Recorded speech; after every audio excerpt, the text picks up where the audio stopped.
السلام علیکم. السلام. تھینک یو شجاعت بھائی. مجھے اپنی لائف کے حوالے سے کچھ بتائیے گا. جمیل، بہت سارے لوگ آپ کی اینکرنگ کو جانتے ہیں، آپ کی صحافت کے اسٹائل کو جانتے ہیں.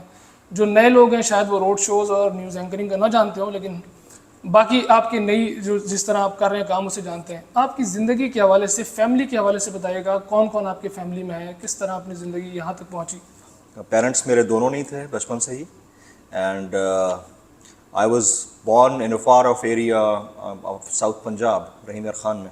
پیدائش میری وہاں کی تھی. میرے والد صاحب جو تھے he was from Karachi and was Urdu speaking. My mother was from south Punjab. تو unfortunately my mother was a patient of stomach cancer. تو میری برتھ کے تقریباً کوئی 1 سال کے بعد ان کا انتقال ہو گیا تھا. اور ان کے ڈیتھ کے تقریباً ایک یا سوا سال کے بعد والد صاحب کو ہارٹ اٹیک ہوا تھا، ان کا انتقال ہو گیا. تو this is not problem from a person for a person who belongs to a far off area کہ اس کے پاس شاید پیسے نہیں ہوں گے یا ویلتھ نہیں ہوگی. I was from a very rich family at that moment. لیکن جس طرح آپ کو پتہ ہے کہ زندگی میں آپ کے ارد گرد آپ کے عزیز و اقارب ہوتے ہیں، آپ کے بڑے چلے جائیں تو پھر ساری سپرویژن ان کی ہو جاتی ہے. چیزوں کا حصہ بجز جسہ بھی ان کا زیادہ ہوتا ہے. تو پھر میرے لیے مسائل یوں کھڑے ہو گیا کہ آئی was having every thing but nothing. یعنی سب کچھ ہوتے ہوئے بھی کچھ بھی نہیں تھا. کیا یہ درست ہے کہ آپ کے چچا نے آپ کے والد صاحب کا سارا کمایا ہوا پیسہ لے لیا تھا؟ بالکل درست ہے. اچھا، صرف پیسہ نہیں لیا، ساری پراپرٹی، زمین جائیداد، حویلی، everything was under his supervision. And کسی بھی بڑے کے ہاتھ میں اسی طرح ہی ہوتا ہے جب آپ بہت چھوٹے ہوں 2-3 سال کے، تو اس وقت تو اور آپ کے ارد گرد بھی کوئی نہ ہو. تو I was having 2 sisters at that moment, دونوں مجھ سے چھوٹی. تو میں پھر اللہ اللہ کر کے نکل گیا وہاں سے. تھوڑا بہت میرے والد صاحب کے ایک اسٹوڈنٹ تھے، انہوں نے ریز کیا 5ویں 6ٹھی کلاس تک. پھر آئے گاٹ شفٹیڈ ٹو کراچی. اور کراچی میں آ کے جو ہے جو اسٹرگل تھی، تقریباً میرے کوئی لائف کے 5 سے 6 سال وہ عبداللہ شاہ غازی کے مزار کے اوپر جو ہے نا ود مائی سسٹرز وہ گزرے ہیں. یہ بات میں نے بہت کم لوگوں کو بتائی ہے. تو میں نے وہ والا ٹائم جو ہے وہ لنگر پہ گزارا تھا اپنی بہنوں کے ساتھ، دونوں بہنوں کے ساتھ. اچھا، اب میں بتا دوں، یہ بڑی میرے لیے خوشی کی بات ہے کہ one of my sisters she is there in NASA as a scientist, اور وہ ڈاکٹریٹ کیا ہے اس نے فزکس کے اندر، اور وہ امریکہ کے اندر شی از میرڈ ود فیملی، وہاں پہ سیٹلڈ ہے. دوسری میری بہن جو ہے نیورو سرجن ہے، کوئین الزبتھ ہاسپٹل، ان کو پڑھایا میں نے ماشاء اللہ سے. اینڈ MBBS کرنے کے بعد وہ وہاں سیٹل ہو گئی. کوئین الزبتھ ہاسپٹل لنڈن کے اندر ہیڈ آف دی ڈپارٹمنٹ ہے. تو وہ 5 سال بڑے ٹف تھے، بڑی مشکل سے گزارا کیا. اسٹڈی اپنی چل رہی تھی، خود پڑھ رہا تھا، پھر بچوں کو پڑھا رہا تھا، اور پھر جو فری ٹائم ملتا تھا تو I used to sell newspapers at that time, یہ صدر ایمپریس مارکیٹ سائڈ پہ. تو 17 سال کا جب میں ہوا تو I was writer of 2 books at that time. میں نے 2 کتابیں میری پبلش ہو چکی تھیں اپنے پیسوں میں. بڑا شوق تھا مجھے لکھنے کا. 2 کتابیں اس وقت تک پبلش ہو چکی تھیں. میں خود پڑھ بھی رہا تھا، بہنوں کو پڑھا بھی رہا تھا، اور ابھی تک مجھے کچھ نہیں ملا تھا اپنی پراپرٹی میں سے. میرا خیال ہے کہ یہ تو آپ سب سے کم عمر میں کتابیں لکھنے والے شاید پاکستان کے. Youngest male Urdu poet of Pakistan, awarded by doctor Abdul Qadeer Khan, award ملا تھا مجھے. میں نے ان کو اپنی بھیجی سوانح عمری اس ٹائم پہ، کیونکہ جس طرح کے حالات تھے مجھے ایسا لگ رہا تھا کہ ہم پتہ نہیں زیادہ جی بھی پائیں گے یا نہیں جی پائیں گے، جو حالات بن گئے تھے. کیونکہ آپ جس فیز سے گزر چکے ہوتے ہیں نا. ابھی جو میری ریسنٹلی ابڈکشن ہوئی نا، مجھ سے کسی نے پوچھا کہ یار 11 دن تک آپ کو پھندا لگا ہوا تھا، پاؤں بندھے ہوئے، ہاتھ بندھے ہوئے، اس میں تو سانس بھی نہیں آتی، آپ کیسے سروائیو کر گئے؟ میں نے کہا آپ کو نہیں پتا کہ I died once when I was a child. یہ تو بونس لائف تھی. تو میرے جیسے بندے کے لیے کچھ بھی نہیں تھا. جو جس فیز سے میں گزرا ہوں نا، اس کے لیے یہ کچھ نہیں تھا جو کچھ ہوا میرے ساتھ. کوئی ایسا واقعہ، کوئی روحانی معاملہ آپ کا پیش آیا جو کچھ ہوتے ہیں نا، کچھ اس طرح کی چیزیں آپ کو ملتی ہیں، کچھ تسکین دل کچھ؟ میں آپ کو بات بتاؤں، میرے والد صاحب he was a we are from a saints family. میرے پردادا، دادا، والد صاحب، وہ لوگ ان سے دور دور سے دعائیں کروانے آتے تھے. تو مجھے یہ پتا تھا کہ میرے والد صاحب کی دعائیں میرے ساتھ. ایک واقعہ جو مجھے ابھی تک یاد آتا ہے، دس از بیک ان 2001 میں بھی، جب اس وقت عبداللہ شاہ غازی کا مزار رحمۃ اللہ علیہ وہ بڑا اوپن تھا. کلفٹن کی انٹری بھی بڑی اوپن تھی, وہاں جا کے آپ کو سائڈوں میں چوڑیاں ووڑیاں پتہ نہیں کیا کیا کچھ ملا کرتا ہوتا تھا, لوگ جاتے تھے, ہمارا لیجر ٹائم وہی ہوتا تھا, وہاں چلے جاتے تھے سمندر کے اوپر. تو وہاں پر ہاتھ دیکھنے والے کچھ بابے بیٹھتے تھے نا, طوطا لے کے بیٹھے ہوتے تھے, فال نکالنے والے. تو ایک بندہ اس کے پاس میں ایسے ہی بیٹھا تھا, تو میں نے اس کو کہا کہ میرا بابا جی میرا ہاتھ تو دیکھو. اب میں بہت ینگ تھا نا, وہ بہت چھوٹا تھا اس وقت. میں نے کہا میرا ہاتھ تو دیکھیں. میرا ہاتھ دیکھا, انہوں نے کہا کہ تم ٹی وی اسٹار بنو گے. جب اس نے یہ کہا نا, تو میں نے ہاتھ اس کا جھٹک دیا. میں کہ پہلی گل یہ پنجابی, میں نے وہ بھی پنجابی تھا, میں نے پہلی گل یہ کہ میں مولوی کا بیٹا ہوں, ٹھیک ہے. دوسری بات یہ میرے خاندان میں آج تک کوئی ٹی وی پہ نہیں ہے. تیسری بات یہ ہے کہ میں نے جانا ہی نہیں ہے. اور واقعی یہی تھا, مطلب دور دور تک کہیں نہیں تھا. ہمارا میرے والد صاحب he was a scholar, religious scholar, he was principle of a college. Mother میری اسلامک اسکالر تھیں. فیملی میں کہیں دور دور تک کوئی ٹی وی پہ نہیں آیا تھا. اور اس وقت کا ٹی وی سے مراد یہ تھا کہ انٹرٹینمنٹ انڈسٹری یا فلم انڈسٹری, ٹھیک ہے. ٹی وی نیوز جرنلزم تو اتنا تھا ہی نہیں نا, ایک آدھ چینل تھا, جیو ویو تھا, اینڈرس تھا. پھر ایکسیڈنٹلی ساتھ ساتھ پڑھتا گیا. I did 3 masters in international relations, 1 second was in media sciences, 3rd was in economics. 3 masters میرے ہو گئے. مجھے نا زیادہ پڑھنے کا بہت شوق تھا, اور میں نے یہ ڈیسائیڈ کیا ہوا تھا جب 17 سال کی عمر 2 کتابیں میری پبلش ہوئی نا بیک ٹو بیک. یہ والا فیم میں والا سین تو تھا نہیں. میں نے یہ ڈیسائیڈ کیا تھا اور اپنے ایک کزن کو بتایا. میں نے کہا میں نا 30 کی ایج تک 100 کتابیں لکھ جاؤں گا, اور 30 کی ایج تک میں نے 100 سال جی لینے. تو وہ کہتے تھے یہ پاگل ہے کیا ہے. میں نے کہا نہیں یار, میں اپنی فرسٹریشن ادھر ہی نکالتا ہوں. تو آپ ابھی بھی گوگل کریں گے نا جمیل فاروقی پوئٹری کے نام سے, تو آپ کو وہ سڑی ہوئی شاعری مل جائے گی جو شاید آپ کو کہیں نہیں ملے گی. تو بس سچویشن یہ تھی کہ دن میں I used to study, in the evening I used to give tuitions. رات کے ٹائم پہ میں جاب کرتا تھا, اور جاب کس کس نوعیت کی میں نے کی ہے میں ابھی بتانا بھی نہیں چاہتا, ٹھیک ہے. کہاں پہ جاب کی ہے یہ بھی نہیں بتانا چاہتا, کیونکہ اس وقت 2-2.5 ہزار بھی بڑے امپورٹنٹ تھے میرے. نہیں بتائیں نا, لوگوں کے لیے تو بڑی انسپریشن ہے آپ کے. کس طرح میں بریڈ فیکٹری تک میں کام کیا ہے, میں نے چمڑا فیکٹری تک میں کام کیا ہے, صرف بہنوں کو پالنے کے لیے. تو پھر بیک ان 2005 میں ایک بچی کو پڑھانے جاتا تھا, وہ میری بہت ہی پیاری اسٹوڈنٹ تھی. تو اس نے مجھے کہا سر آپ you are good looking and you are from a good family, why don't you try for news anchoring. تو میں نے کہا بیوی میرا مسئلہ یہ ہے کہ میں تو جس فیملی سے ہوں, ہمارے تو وہاں گالیاں دے دے کے جو ہے نا وہ ہمیں ہلکان کر دیں گے کہ یہ کیا کس پروفیشن میں چلا گیا. کہتے سر آپ بہت اچھے ڈبیٹر ہیں, آپ بولتے بہت اچھے ہیں. اور ڈبیٹر تو تھا, میں رائٹر بھی ہیں. تو آپ ایک دفعہ چلے جائیں, میرے چچا جو ہے نا ایک چینل لانچ کر رہے ہیں, ان سے آپ مل لیں ایک دفعہ جا کے. اچھا میں نے بدلے ناخواستہ نہ چاہتے ہوئے میں نے کہا چلو یار چکر لگا تو لیں, انوائرمنٹ ہوتا کیا ہے اور اس کا اسکوپ کیا ہے, اس کے اوپر ذرا ڈسکس کر لیتے ہیں. میں چلا گیا, وہاں لائن لگی ہوئی تھی آڈیشنس کے لیے. تو میرے خیال سے کوئی 1200-1400 لوگوں نے 3 دن کے اندر آڈیشن کے بعد سارا دن, روشنی ٹی وی کی بات کر رہا ہوں, روشنی ٹی وی اسٹارٹ کیا تھا علی رضا گوا اینڈ دلبر رضا گوا نے. تو ان 4 کو پھر مزید شارٹ لسٹ کیا تو 2 ہوئے. ایک تھا صدام, اچھا صدام طفیل, جی صدام وہ امریکہ چلے گئے, ہاں چھوڑ گئے, پروفیشن چھوڑ گئے. دوسرا میں تھا, 2 میل اور ایک فیمیل ہوئی تھی ناہید وسیع, وہ تاج حیدر صاحب کی مسز جو ہیں, وہ ایج میں بڑی تھیں, پھر انہوں نے شادی کر لی. اور پھر وہ میں سب سے چھوٹا تھا اس وقت. مطلب میں نائٹ شفٹ میں آیا, نائٹ شفٹ میں نیوز اینکرنگ کرنا شروع ہو گیا.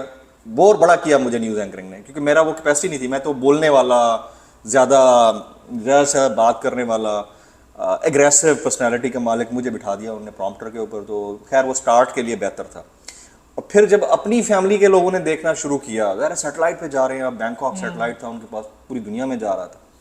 پھر تھوڑا سا امپریشن اس کا ڈیولپ ہوا. پھر مجھے میڈیا کی امپورٹنس کا پتہ چلنا شروع ہوا. پڑھ تو ویسے رہا تھا ساتھ ساتھ. تو میں نے کہا یار میری زمین اور میری جائیداد اگر واپس ہو سکتی ہے تو اسی کے ذریعے ہو سکتی ہے, ورنہ نہیں ہو سکتی. ہو گئی, ہاں ہو گئی, کیسے نہ ہوتی. وہ بھی پھر ایک سٹوری ہے کہ کیسے ہوئی. معافی مانگی انہوں نے؟ معافی کیا, کچھ بچا ہی نہیں ان کے پاس. ایک ہی اولاد تھی, 17 سال کی عمر میں بیٹا فوت ہو گیا چچا کی. ایک ہی اولاد, حافظ قرآن بنایا جیسے, ایک ہی بیٹا تھا, 17 سال کی عمر میں فوت ہو گیا. خود ان کو فالج ہوا یہ سارا, سائڈ دونوں سائڈ بیٹھ گئی. پھر کسی کے ذریعے مجھ سے فون کروایا کہ یار وہ جمیل کو جو ہے نا میرے پاس لے کے آئیں. میں نے تو منع کر دیا تھا. پھر ہمارے میوچل ایک انکل تھے, انہوں نے کہا کہ یار آپ ایک دفعہ مل لیں ان سے, میری یہ ریکویسٹ ہے. میں گیا, میرے دونوں مطلب جھولی کے اندر انہوں نے آخری دم دیا, معافی مانگی مجھ سے کہ جو یتیموں کا کھایا اور میں نے دیکھ لیا رزلٹ، میں واپس کر رہا ہوں سارا کچھ جو بھی ہے. جب ان کا انتقال ہوا تو پھر ڈبل رشتہ تھا، خالہ بھی تھی ہماری انہیں گھر میں، تو میں نے پھر اپنی پراپرٹی میں سے کچھ زمین ان کے نام کر دی تاکہ وہ اپنا آخری گزر بسر گزر بسر کر سکیں. اچھا اب کچھ سیڈ بڑی باتیں کی، کچھ آپ بھی بتائیں. بڑے آپ ماشاء اللہ اسمارٹ ہیں، لڑکیوں کے رشتے بھی آتے رہتے ہوں گے، ابھی تک بھی آتے رہتے ہوں گے، تو جو ابھی تک اس خیال میں ہے کہ شاید انہیں جمیل مل جائے، بتائیں کوئی شادی وادی کر لیا آپ نے یا کوئی ہے؟ نہیں میں نے کوئی نہیں کی. نہیں کی ہے نہیں. ابھی تک جگہ ہے، باقی ہے؟ ہاں سب کے لیے جگہ ہے. تو کس طرح کے لوگ آپ سے، ظاہر ہے کوئی نہ کوئی خواتین رابطہ تو کرتی ہوں گی، کوئی ایسا آپ میرے آفس آئے نا اسلام آباد، اچھا وہ لوگ کہتے ہیں، میرے آفس والے کہتے ہیں کہ روزانہ یا آپ کی برتھ ڈے ہوتی ہے یا ویلنٹائنز ہوتا ہے. میں نے کہا کیوں بھائی؟ ڈیلی بکے فلاورز، میرا آفس بھرا رہتا ہے، کبھی آئی فون آ رہا ہے، اچھا کبھی اس کی بیس آ رہی ہے. ابھی میں اسپورٹس شو شروع کیا ہے تو مجھے کسی ان نون سینڈر کی طرف سے اس آفس کے ایڈریس کے اوپر نائکی اینڈ ایڈیڈاس کے 4 ٹریک سوٹس آئے ہیں، اور اس کے ساتھ بل بھی تھا، لیکن وہ آن لائن کیونکہ پے ہوا ہوگا اچھا تو لیکن وہ ریسیٹ اس کے ساتھ آئی، تو تقریباً 1.5 لاکھ کے صرف 4 سوٹس آئے میرے پاس. تو آپ کے دل میں بھی کسی کے لیے جگہ بنی ہے ابھی تک یا نہیں؟ بڑی پرسنل چیز ہے. ہاں یا نہ کہہ دیں، میں نہیں پوچھتا کس کے لیے. دل بہت بڑا ہے جی، خالی جگہ پور کی جا سکتی ہے. اچھا تو کبھی ماڈلنگ یا ایکٹنگ کی طرف کبھی ذہن گیا یا کوشش؟ میرا ذہن کبھی نہیں گیا، لیکن مجھے آفر ضرور ہوئی ہے. بیچ میں مجھے آفر ہوئی تھی ایک ڈرامہ سیریل کے لیے ایک بڑے بینر سے، میں نے منع کر دیا کیونکہ میرا پروفیشن کچھ اور ہے اور میں اس میں بڑا ایکسل کر چکا ہوں، مجھے ضرورت نہیں ادھر جانے کی. پھر مجھے ایک ایڈ ایجنسی نے کانٹیکٹ کیا ریمپ واک کے لیے، اچھا کہ وہ bridal suits and ramp walk, اور انہیں آفر بھی بڑی ماری، یعنی 5 ملین کی آفر ماری صرف 1 گھنٹے کے شو کے لیے، اور صرف اس میں 2 ٹویٹس کرنے تھے. اور تو ان کو بھی میں نے منع کر دیا کہ ہر چیز پیسہ نہیں ہوتی. ماڈل فوٹو شوٹ ڈریسز کے لیے، برائڈل نہیں نارمل والا، یعنی 3 پیس وغیرہ، وہ میں کر لوں گا کیونکہ میری پرسنالٹی کو شوٹ کرتا ہے، میرے پروفیشن سے بھی وہ کانفلکٹ نہیں کرے گا. باقی یہ ریپ واک وغیرہ نہیں ہے. چلیں یہ تو آپ نہیں بتا رہے کہ کس کے دل میں کس کے لیے جگہ ہے، لیکن اگر کسی سیاستدان خاتون سے شادی کرنا پڑے آپ کو یا ایک موقع ملے اللہ نے تو ویسے بتائیں کسی کوئی ایک تو پسند ہوگی نا یار، ہاں یار یہ بڑی، مطلب اگر ہو سیاستدان ہی سے کرنی ہو تو اس سے کروں گا، وہ کون ہے؟ ایک کا نام لیا دوسری ناراض ہو جائے گی. کوئی ایک تو نا، کسی کو تو کوئی ایک تو ایسی ہوگی نا کہ یار ملیکہ بخاری. ہاں. اور کوئی ایسا ایڈونچر زندگی کا جس کو آپ ہمیشہ کہتے ہو کہ شاید میرے علاوہ یہ کوئی نہیں کر سکتا تھا؟ جو میں اتنا ہو گیا ہوں وہ میرے علاوہ نہیں کر سکتا تھا، اللہ کی مدد سے. جو میں اتنا اس عمر تک آ گیا ہوں اور اس لیول سے اس لیول پر آیا ہوں کہ یعنی میں پہلی جو میری نوکری تھی روشنی ٹی وی پہ، they started paying me 9,000 rupees per month, ٹھیک ہے، اور 9,000 روپے مہینہ کے اوپر میں نے انٹرنشپ 2005 میں اسٹارٹ کی تھی. اینڈ الحمد للہ right now I pay every month almost 6.5 lakh روپیہ ٹیکس. ماشاء اللہ الحمد للہ. اللہ تعالیٰ آپ کو اور بھی دے. آمین. اب کچھ سیاسی معاملے پہ بھی بات کر لیتے ہیں. کچھ خان صاحب کے حوالے سے آپ کا، لوگوں کا بڑی یہ رائے ہے کہ آپ خان صاحب کے حوالے سے تھوڑا سا ٹلٹ ہیں یا انہیں زیادہ پسند کرتے ہیں، اس کی کیا وجہ ہے؟ دیکھیں، you have to choose odd among the evil. یہ دنیا انسانوں کی دنیا ہے، ہم سارے انسان ہیں، ہم فرشتے تو نہیں ہیں. اگر ہم فرشتوں کی دنیا میں ہوتے تو ہم کہتے سارے ایکول ہیں، سب میں سے کسی کو بھی چوز کر لو وہ اچھا ہے. یہ سجاد بھی اچھے ہیں، بھائی صاحب بھی، وہ محترمہ بھی، سارے اچھے ہیں، ٹھیک ہے. لیکن جب آپ انسانوں کی دنیا میں ہیں تو انسانوں میں سے بہترین میں سے زیادہ بہترین اور بدترین میں سے کم بدترین کو آپ کو چوز کرنا ہے. مسئلہ تو سارا یہ ہے نا کہ یہاں آپ فرشتے تو نہیں لا سکتے. اب وہی الیکٹیبلز کی پالیٹکس ہے، اس کو ٹھیک کرنے کے لیے یا تو پریزیڈنشل سسٹم لے کے آئے، کوئی ایک بندہ آئے، چاہے وہ فوجی آ جائے یار، وہ کریکٹ کرے اس سسٹم کو، اس کی تطہیر کر کے نئے لوگوں کو لا کے ریپلیسمنٹ ملے اور پھر آپ ٹھیک کریں. اب عمران خان کیا کرے، اس میں بھی کیا کر لیکن سکتے. اگر آپ فوج کو آنے کا کہتے ہیں تو بڑی آپ پہ پھر تنقید ہوگی. نہیں، میں ایک بات بتائیں، ویسے کون سی نہیں آئی فوج 75 سال میں؟ آپ تو نہ کہیں دوبارہ کہیں پھر. نہیں، میں تو فیکٹس بتا رہا ہوں بھائی. دوبارہ کیا تہبارہ ہو جائے، مجھے کیا فرق پڑتا ہے؟ کوئی فرق نہیں پڑتا. اللہ مالک ہے، زندگی اللہ نے دینی ہے. ابھی بھی پھر جانے کو تیار ہے. دیکھیں، جانے کی تیاری کی بات نہیں ہے، اس وقت بھی میرے ساتھ ناانصافی ہوئی تھی، اور اگر پھر سے ناانصافی ہو جائے گی تو کوئی مسئلہ نہیں. لیکن مجھے بتائیں کیا فوج نہیں آئی اس ملک کے اندر؟ بالکل آئیے، یا بالکل ایوب، مشرف صاحب، ضیاء الحق،